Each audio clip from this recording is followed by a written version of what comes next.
नमस्कार जी, आज हम पहुंचे हैं रोहतक के गांव दतोड़ में और मेरा गांव मेरी पहचान कार्यक्रम के अंतर्गत यहाँ से जनप्रतिनिधि हैं राकेश भारद्वाज और सरपंच हैं पूजा भारद्वाज। तो गांव के विकास कार्य के लिए के परिचर्चा करते हैं राकेश जी से। राकेश जी, 2 साल के अंतराल के दौरान आपने कौन कौन से गाँव में विकास कार्य करवाए हैं? नमस्कार जी। आपके चैनल के माध्यम से मैं पूरे रहने वासियों को नमस्कार करता हूं। मुझे सरपंच बने हुए 2.5 साल हो गए हैं और 2.5 साल में मैंने 25 से 30 के करीब गलियां बनवाई हैं और 2 तालाबों के घाट बनवाए हैं।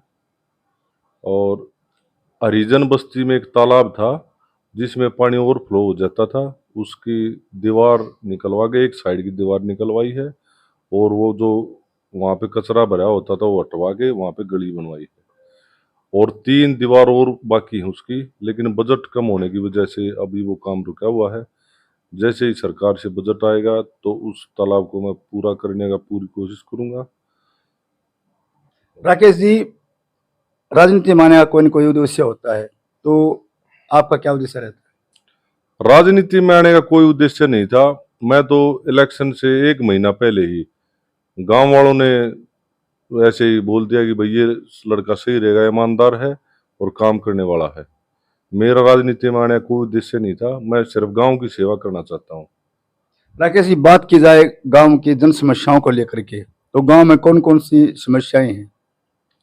देखो, जीने के लिए जल की जरूरत होती है और मेरे गांव की सबसे बड़ी समस्या जल की समस्या है। क्योंकि जो गांव की डिग्गी है उसके अंदर जो ट्यूबवेल लगाते थे उनका पानी बिल्कुल खारा हो चुका है, बिल्कुल जहर हो रहा है। और डिग्गी के जो टैंक है वो नीचे से लीक हो रहे हैं। उनकी मैंने सफाई भी करवाई है, मनरेगा से भी करवाई है और जेसीबी से भी करवाई है, सारी गाद निकलवाई है, लेकिन उसमें पानी रुकता नहीं है। नहर आने के मतलब 10 दिन तक पानी रहता है, फिर पानी खत्म हो जाता है और गांव बड़ा हो गया है, पानी की समस्या रहती है। गांव वालों के फोन आते रहते बार बार, उनको जैसे तैसे करके समझाता हूँ मैं। एक एक हफ्ता 10-10 दिन हो जाते हैं एक वाल में पानी के लिए। तो सबसे बड़ी समस्या पानी की समस्या है। तो वैसे इस बारे में आपने संबंधित विभाग के अधिकारियों या किसी मंत्री को अवगत कराया है? हाँ जी, अवगत करा है। मैं अपनी पूरी बात करता हूँ। जी।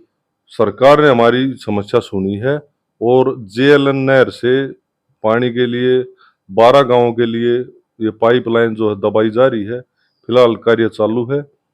2-4 महीने ज्यादा दिक्कत रहेगी, उसके बाद पानी की समस्या खत्म हो जाएगी। राकेश जी, बात की जाए खिलाड़ियों के सम्मान के लिए, खिलाड़ियों के लिए, तो गांव में खेल स्टेडियम है?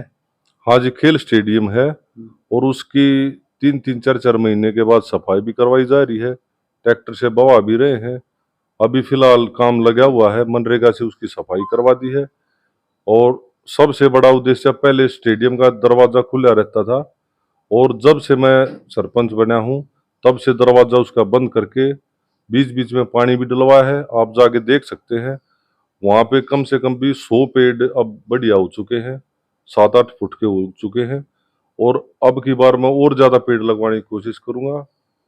और राकेश जी, बहुत बड़ा गांव है दतोड़, तो शिक्षा के लेकर के क्या प्रयास रहेंगे आपके गांव में? कोई लाइब्रेरी इस तरह की कोई सुविधा मुहैया कराने की क्या प्रयास रहेंगे? लाइब्रेरी तो है, सामान भी आ गया है, लेकिन उसके रख रखाव के लिए, उसकी संभाल के लिए कोई है नहीं। सरकार देखो सामान दे देती है, लेकिन सबसे बड़ी समस्या ये है कि उसको रख रखाव के लिए, साफ सफाई के लिए, मैनेज करने के लिए कोई बंदा नहीं होता। वहां पे धूल गर्दा जम जाता है, कबूतर बीट कर देते हैं। राकेश जी, 20 अप्रैल को माननीय मुख्यमंत्री ने नशाखोरी को लेकर के एक अभियान चलाया हुआ था, तो ग्राम पंचायत दतोड़ की ओर से क्या प्रयास रहे युवाओं को नशे से दूर रखने के लिए? देखो, इसके लिए हमारे गांव में टीम आई थी और नशा वैसे हमारे गांव में कम ही है, इतना ज्यादा नशा नहीं है। लेकिन जो 5-7 जो लड़के हैं उनके घर वालों को सूचित कर दिया। उनके लिए जैसे फ्री में उनका इलाज करने के लिए वो टीम बोल रही थी, मैंने उन घर वालों को भी सूचित कर दिया। मेरे गांव में नशे का इतना कोई वो नहीं है, शराब वराब भी है, लेकिन शराबियों को इलाज नहीं है। सरकार भी करेगी, शराबियों का कोई इलाज है नहीं। माननीय मुख्यमंत्री ने 11 जून को एक पर्यावरण संरक्षण के लिए एक मुहिम छेड़ी हुई है, 82,000 पेड़ पौधे लगाए जाएंगे हरियाणा में। तो गांव दतौड़ की ओर से आपको पर्यावरण को संरक्षण करने के लिए क्या प्रयास रहेंगे? देखो, हमने रोड के साथ साथ जैसे पशु अस्पताल है, तालाब है, वहां पे एक खाली जगह भी पड़ी है, उन दोनों के बीच में वहां भी दीवार करवाई है, संतर को पक्का करवाया है। अब उन पे हम पेड़ लगाएंगे। तालाब के चारों तरफ अंदर से हमने क्या नाम, मिट्टी की वो पाड़ भी बांधी है, उस पे भी पेड़ लगाने की कोशिश करेंगे। पेड़ तो हमारा गांव शुरू से ही लगाता आ रहा है, लेकिन अब की बार और ज्यादा हम वो करेंगे, पेड़ लगाएंगे। साफ सफाई व्यवस्था गांव में कैसी है? स्वच्छता और सौंदर्यीकरण की बात करते हैं। साफ सफाई के लिए देखो, हमारे गांव में 2 ही सफाई कर्मी हैं। मैं आपको सच बताता हूँ, एक सफाई कर्मी तो हमेशा शराब पिया रहता है, उल्टा सीधा बोलता है।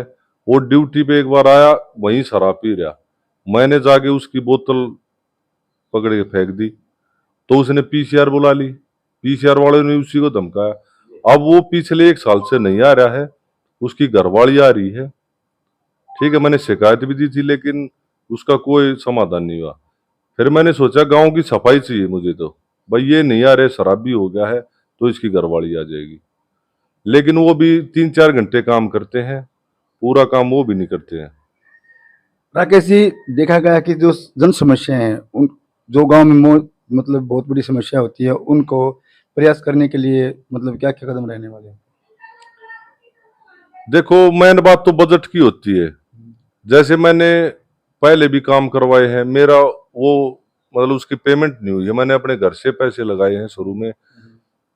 तो जैसे जैसे जो 2-4 गलियां कच्ची हैं उनको पूरा करूंगा। और एक मेन समस्या है, जो खेतों में जो गोंडियां जाती हैं वो ऊंची नीची हो रही है, पानी भरा रहता है, बारिश के टाइम पे वहां पे पैदल चलना भी मुश्किल हो जाता है। मेरी सरकार से अपील है, और मेरी अपने गांव के लिए नहीं, मेरी हर गांव के लिए मतलब की तरफ से अपील है कि जो खेतों में जो गोंडी जाती है उनको पक्का करवा जाए।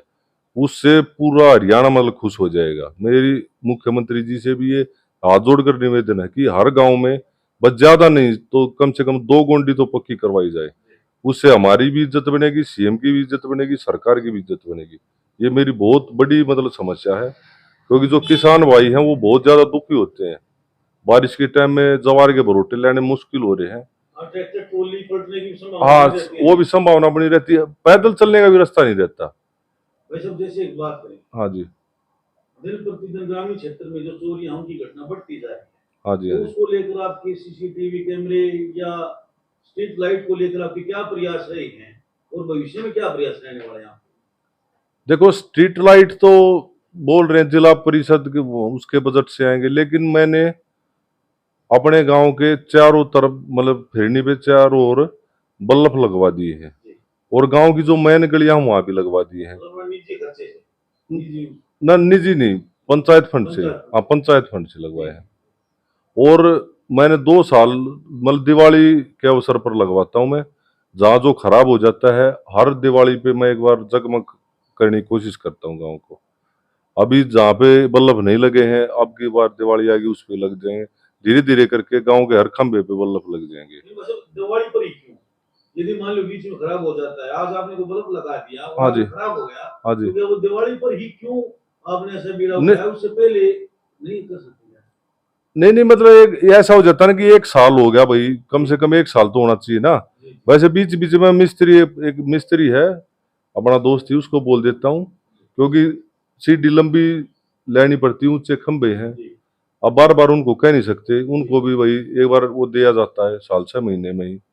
तो दिवाली पे मैं अब की बार गांव के हर खंबे पे बल्ब लगाने की कोशिश करूंगा। ये ग्रामीणों को क्या संदेश देना चाहोगे समाज चैनल के माध्यम से? सबसे बड़ा संदेश तो मैं देना चाहूंगा कि पेड़ पौधे लगाए जाए जितने हो सके, जितने ज्यादा पेड़ पौधे लगाए जाए, और काम बाद में है, सबसे ज्यादा पेड़ पौधे लगाए जाए, क्योंकि पेड़ है तो जीवन है, नहीं तो कुछ नहीं है। और एक मैं संदेश देना चाहूंगा, जो ये जो पानी आता है, अपनी अपनी ठूठी जिस ये खाली ना चलाएं। पानी का और पेड़ पौधों का सबसे ज्यादा वो करना है, और काम बाद में है, पहले पानी और ये पेड़। पानी खाली चलता है, मैं बोलता हूँ, मान जाते हैं लोग, लेकिन कोई भी खाली ना चलाए। अगर जरूरत ना है तो उसको ठूठी को बंद कर दे। मैं सबसे अपील करता हूँ। राकेश जी, हमसे परिचर्चा करने के लिए आपका बहुत बहुत धन्यवाद। राम राम जी, धन्यवाद आप सभी का, नमस्कार।